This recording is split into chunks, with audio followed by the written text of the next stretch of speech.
The morning was colder than usual in the small town of Maple Creek. The streets shimmered with dew, and a faint fog rolled over the empty sidewalks. At the corner of Elm Street, an old man named Henry pushed a squeaky cart filled with worn-out tools and boxes of spare parts. His coat was torn at the shoulder, his gloves had holes in them, and his hat barely kept the wind out. But Henry didn't mind. He wasn't the kind of man who complained. He had worked his entire life as a mechanic, repairing bicycles, engines, and anything else that had wheels or gears. He used to own a small workshop that was once full of laughter, the smell of oil, and the sound of radio music playing old tunes. But things changed when a new car service chain opened in town. Modern, shiny, and backed by a millionaire investor, it stole all of Henry's customers in a matter of weeks. Now, at 68, Henry was just the old guy with rusty tools that people mocked when they walked past. Still, every morning, he went out, offering to fix what others thought wasn't worth fixing. That day, as he arrived at the local park, he noticed a group of teenage boys kicking around a broken scooter. "What a waste," he muttered softly. The boys noticed him and smirked. "Hey, Grandpa," one of them called out, his voice sharp with arrogance. "You still fixing trash for a living?" Henry smiled, ignoring the insult. "If it can be fixed, it's not trash," he replied calmly. The boys laughed, circling him. One of them kicked over his toolbox, spilling screws and wrenches across the path. Another pushed his cart so that it tipped over, scattering his things on the damp grass. The old man stumbled back but didn't shout. He knelt down silently, gathering his tools one by one. "Look at him, still working like it matters," one of them jeered. "You should just quit already." Henry's hands trembled slightly as he picked up a small spanner, the same one he had owned for over 30 years. His late wife had given it to him when he first opened his workshop. For a moment, he paused, her smile flashed before his eyes, warm and full of belief. That memory alone gave him strength. He straightened up slowly, his eyes steady and calm. "You can kick me down, boys," he said quietly, "but that says more about you than it does about me." The group snickered again, but their laughter sounded weaker now. Something in Henry's tone, steady, proud, and unbroken, made them uneasy.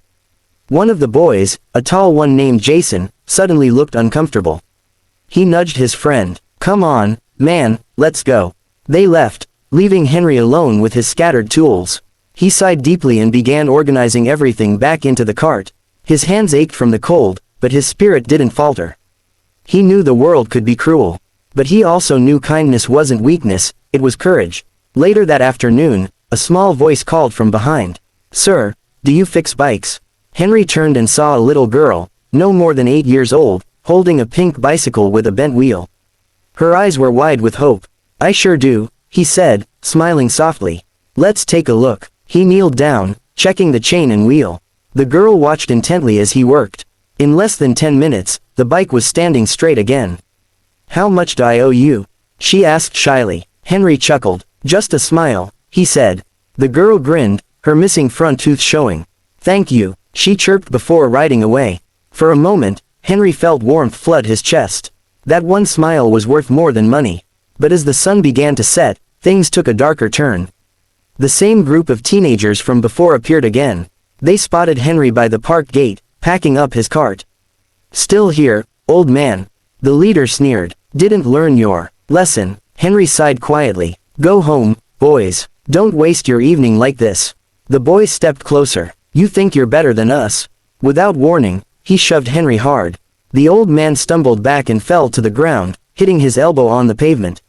His tools scattered once more, rolling into the street. The teens burst into laughter. For a second, Henry just sat there, winded, humiliated, and aching. But then he noticed something glimmering on the ground, a small brass badge that had fallen from his cart. It read, "Service with Pride, 1979. He remembered when he'd received it after helping fix a town fire truck during a storm that nearly flooded Maple Creek. He'd worked for 18 hours straight that night, saving lives without asking for anything in return. That memory rose in him like a wave of fire. Slowly, painfully, he stood up. His voice came out steady, but deep with emotion. "You think strength is about pushing others down," he said, brushing dirt from his jacket. "But real strength is about getting up, every single time, no matter how hard life hits you." For a moment, the boys were silent. Something in his words hit deeper than they expected. But the leader scoffed again, pretending not to care. "Whatever, old man, you're just stubborn." Henry didn't respond. He simply gathered his things once more, each tool placed neatly into the cart. When he finished, he looked at the boys and smiled faintly. "One day," he said, "you'll understand that kindness isn't weakness. It's the hardest thing you'll ever learn." He turned and began walking away, his limp noticeable but his head held high. The sound of his squeaky cart echoed through the quiet evening, steady and unbroken. Behind him, Jason, the tall boy who had hesitated earlier, looked uneasy again. He watched the old man disappear into the fading light and muttered under his breath, "He's tougher than all of us." That night, Henry sat by his small fireplace, sipping tea from an old chipped mug. His body hurt, but his heart felt strangely peaceful. He had been kicked down again, but he had stood up stronger, just as he always did. He didn't know that tomorrow would bring something unexpected, something that would change his life forever. Because kindness, as it often does, was quietly making its way back to him. The next morning dawned brighter than usual. Sunlight streamed through Henry's small kitchen window, glinting off the old coffee pot that hissed and bubbled on the stove. He rubbed his sore arm from last night's fall but smiled through the pain. There was work to do, as always. The world didn't stop for bruises. He packed his cart again, tightened the worn leather strap, and stepped outside. The streets were alive with chatter, the weekend market was in full swing. Vendors called out their prices, kids chased each other around the fountain, and the scent of baked bread floated in the cool air. Henry always liked the market. It reminded him that life, no matter how hard, still had rhythm. He stopped near the square and began repairing a man's old lawnmower. As usual, people passed him without a glance. But then a sleek black car pulled up to the curb, its tinted windows glinting under the sun. The door opened, and out stepped a young man, tall, well-dressed, with expensive shoes that didn't belong on Maple Creek's cracked sidewalks. He looked around for a moment, then spotted Henry and walked straight toward him. "Mr. Henry Brown?" the man asked. Henry squinted up at him, adjusting his cap. "That's me. Who's asking?" The young man smiled faintly. "My name's Jason Carter." Henry froze for a second. Jason, the same boy who'd been with the group that bullied him. But this version of Jason looked different. Clean-cut, nervous, regretful. "I don't know if you remember me," Jason continued, his voice lower now, "but I was one of those stupid kids who gave you trouble years ago." Henry's expression softened, though his eyes stayed cautious. "Ah," he said quietly. "That was a long time ago." Jason took a deep breath. "It's been 10 years. I moved out of town, went to college, started my own company. But I never forgot that day in the park. The way you stood up after we pushed you down, you didn't fight back, didn't yell, you just got up. That stuck with me." Henry leaned back on his stool, his weathered hands resting on his knees. "People remember strange things," he murmured. Jason nodded. "It wasn't strange, it changed me. I realized strength doesn't come from hurting others, it comes from standing tall when others try to break you." Henry gave a faint chuckle. "Glad to hear you learned that early. Took me decades." Jason's face brightened a little. "Actually, I came to see you for a reason. I've started a foundation. We help small local repair shops and independent craftsmen rebuild their businesses. I want you to be part of it." Henry blinked, unsure he'd heard correctly. "Me? I'm just an old man with a rusty cart." Jason shook his head. "You're more than that. You're the reason I even started it. Your kindness and determination inspired me." The old man's throat tightened. For a moment, words wouldn't come. Finally, he managed, "I don't know what to say." "Say yes," Jason replied simply. He handed Henry a business card. The embossed logo gleamed, Kindness Works Foundation. Henry stared at the card, his vision blurring for a second. He never imagined that a single moment of quiet strength could ripple this far into someone else's life. A week later, Jason returned with a small crew. Together, they helped Henry rebuild his old workshop. The dusty wooden sign that had once read, "Brown's Repairs," was cleaned and repainted. They replaced the broken windows, fixed the lights, and stocked new tools on the shelves. When Henry walked inside that day, it felt like stepping into a memory. The air smelled faintly of motor oil and cedar. A brand new radio sat on the counter, quietly playing an old country tune, just like before. Jason grinned. "Welcome back, Mr. Brown." Henry's eyes glistened. "Didn't think I'd ever see this place alive again." "You earned it," Jason said. Your story deserves to keep living. Over the following months, Henry's little shop became a local legend again. People who had once ignored him now brought their bikes, engines, and old machines for repair. Some came just to talk, to listen to his stories, or to sit quietly while he worked. Children would wave as they passed by, and he always waved back. But the most touching moment came one evening when Henry was closing up.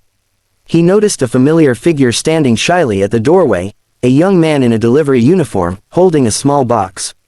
It was one of the boys from that night long ago, not Jason, but another one who had laughed the loudest. His name was Ryan. Henry looked up and smiled gently. Evening, son. Need something fixed? Ryan swallowed hard. No, sir. I wanted to apologize. Henry set down his wrench. You already have, by walking in here. Ryan's eyes filled with tears. You didn't deserve what we did. I've carried that guilt for years. Henry walked around the counter and placed a firm, forgiving hand on the young man's shoulder. We all fall down, son. What matters is if we stand back up, and help others do the same. Ryan nodded, visibly moved. Thank you, Mr. Brown. That night, after locking up, Henry stood outside his workshop and looked at the glowing sign above the door. The letters shimmered softly under the streetlight. Brown's Repairs, service with pride. He thought of all the years of struggle, all the times he had been pushed down, laughed at, and forgotten. And yet, here he was, stronger than ever, surrounded by people who finally understood that kindness was power. He walked to the back of the shop where an old photograph hung, a picture of him and his late wife standing in front of the original shop, both smiling proudly. He touched the frame gently. We did it, Mary, he whispered. Kindness won. As weeks turned into months, Henry became somewhat of a local hero. Newspapers wrote about his story. They kicked him down, then he stood stronger. The headlines spread online, and soon, people across the country were moved by his resilience. Letters began pouring in from strangers, some thanking him for reminding them to keep going, others sharing their own stories of getting back up after life had knocked them down. One message, from a single mother in Ohio, read, When they told me I was too kind for this world, I thought I had to change. But after reading about you, I realized kindness is my strength. Thank you for showing us that. Henry would read those letters by the fireplace at night, tears glistening in his tired eyes. He never asked for fame or recognition, but knowing his story could help someone else stand stronger, that was more than enough. On his 70th birthday, Jason organized a small celebration at the workshop. The entire town showed up. Children brought drawings of bikes and cars, families brought food, and musicians played near the park. When it was time for Henry to speak, he stood at the front, his voice calm but strong. I've learned one thing in my life, he began. You can't stop people from knocking you down. But you can choose whether to stay down or rise again. Every time you stand back up, with kindness in your heart, you become stronger than those who tried to break you. The crowd erupted in applause. Jason wiped away a tear, and even the mayor bowed his head in respect. That night, as fireworks lit up the sky above Maple Creek, Henry sat on a wooden bench outside his shop, smiling. The wind carried the faint echo of laughter, not cruel laughter this time, but joyful, grateful laughter. And for the first time in a long while, Henry felt that the world had finally learned what he'd always known. Kindness isn't weakness, it's the greatest strength there is.